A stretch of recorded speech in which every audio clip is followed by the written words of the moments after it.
everybody, and welcome back to Angie's Jungle House. Today I have a macrame tutorial for you. Now, if you guys are interested in seeing how I made this macrame, it is a 1-knot macrame. So I kept it really super simple. If you guys are interested in this, keep on watching. Alright, what I have here are some beads that I used as salvage material from an old stinky mothball smelling macrame that I had been given. I will recycle the beads and the loop for this here project. Incorporate them into macrame. Okay, what we're talking about here is how to determine the length of your macrame cord. Essentially what I do is measure in body lengths. The more knots you use, longer rope you're going to use. Typically, mine are about 2.5 body lengths, and I'm 5 foot 3 inches. So in order to figure out a body length, you want to measure from the tip of your finger to your tip of your finger, like you're flying like a bird. That is what is considered a body length. So I am using 2.5 body lengths of material today. And I'm going to keep talking. And keep talking. I have no idea what I'm talking about anymore, so I guess it really wasn't that important. And to figure out a half body length is tip of your nose or middle of your chest to the end of your finger, like I'm about to show you right here, but my string is a little short. So that's a thing. And then once you have your string cut, essentially what you're going to want to do is find the middle of your string, and now I am going to show you how to do the first knot that you're going to use, which is the lark's head knot, to start off your macrame. So here we go. Alrighty, in order to start your lark's head knot, again, you have to find the middle of your string, and you're going to take that loop and you're going to put that over your metal loop hook thing. And you're going to reach through that loop and pull your tail straight through it. And that, folks, is the lark's head knot. Alrighty. And I'm going to finish my start. And I cut the clip. Okay, so. And the first thing we are going to learn how to do is the half square knot. Which, essentially what you need is 4 pieces of cord.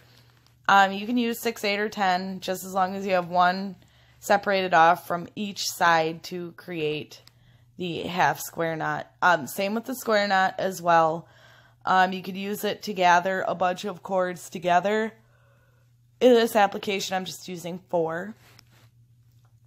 So the half square knot is what makes that beautiful spiral that you see.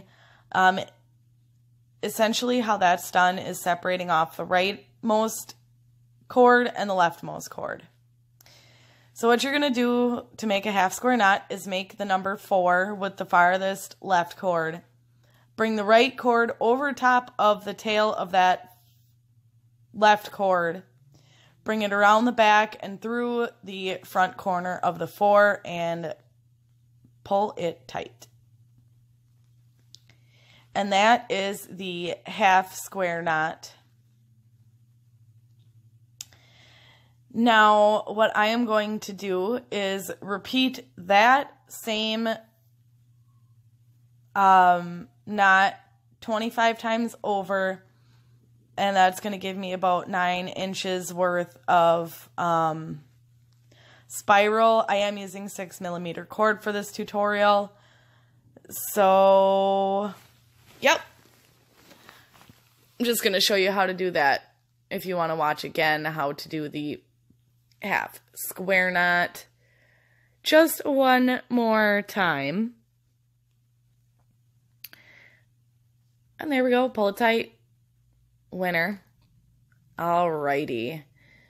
Now that I've got that done, I proceed to do this 3 more times for each set of strings. So 25 repetitions of the half square knot, which is eventually what's going to be showed to you in about just a few seconds here, because I ran out of shit to say. Okay, here we are. 3 repetitions of 25 half square knots. And that is the start. Now we are going to start adding some beads.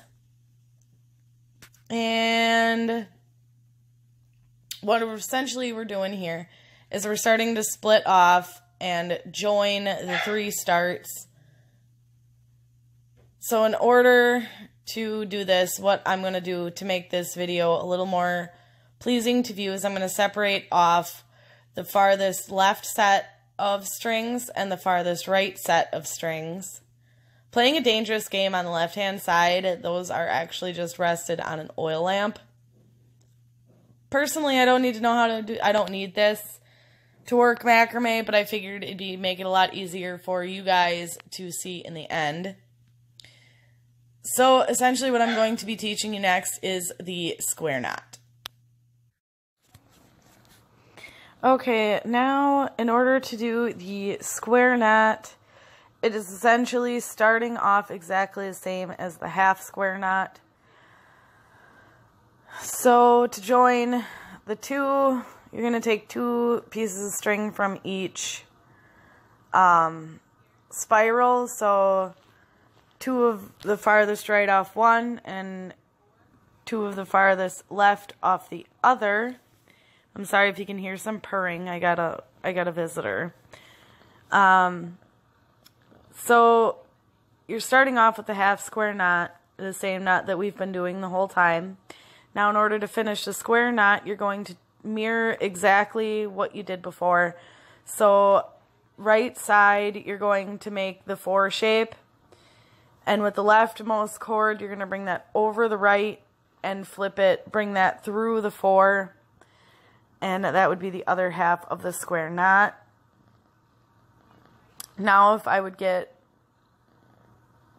my stupid butt out of the way, you could kind of see what's going on here, but nope, we're not going to be able to see that. So as far as the outside cords go, the last 2, you're going to bring those together and complete another square knot to then enclose the circle where obviously the basket holding portion will now begin. It's starting to take shape. Now, some helpful advice.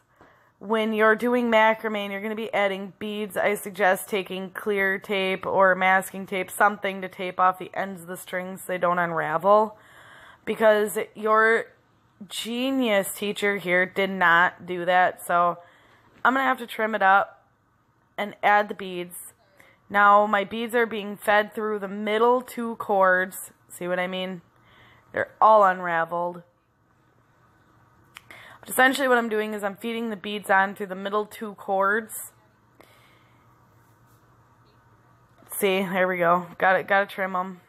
Because I'm smart like that. Because now I just made my macrame a lot shorter. Because of what I just did.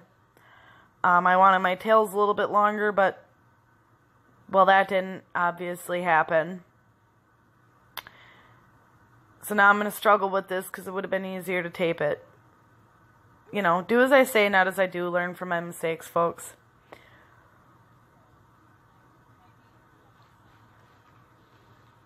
And that took way longer than it should have, but there you go. Now what I'm going to do is go through each one and complete a square knot underneath each bead in the same manner we did before. Now right here I am trying to figure out about how big I want my gaps between knots to be. And I like to hold the bowl where I want it to sit, kind of line up the next knot where I'd like it to sit. I always use that pink and blue bowl because it is almost the perfect dimension to a plastic pot of, it's almost an 8-inch pot, so it helps me out pretty good. And then all I'm going to do here is one square knot, just like we did before. You You can kind of see that. There you go. See, now that would have been the one to do in slow-mo because you can actually see it. So if you can kind of get an idea of what's going on here, we're just taking 2 from each set and bringing them together. So we're going to go all the way around and complete that full circle. And then I'm going to then proceed to show you how to do a gathering knot to end this here macrame. Guess I left myself plenty of room to explain what was going on here. I did have an idea. I ordered a mechanism to help me do the tutorial on Amazon, but my phone was too heavy for it, so that didn't actually work out. So you guys wanted to see it, and I was sorely disappointed with my order, so I do apologize for the poor quality. I hope you guys are able to follow what's going on in this tutorial. Obviously, I need some more practice. Here we go. Here's the gathering knot. So what I'm going to do is I'm going to gather up all the ropes, and I'm going to take a string that I have left laying around. It's probably about 2/3 of a body length. It's a little longer than what I need. What I'm going to do is I'm going to wrap that in a U up my hands, now gathering all the strings together. I'm going to start wrapping that tail around and around and around. And I suggest like between 6 and 8 rounds.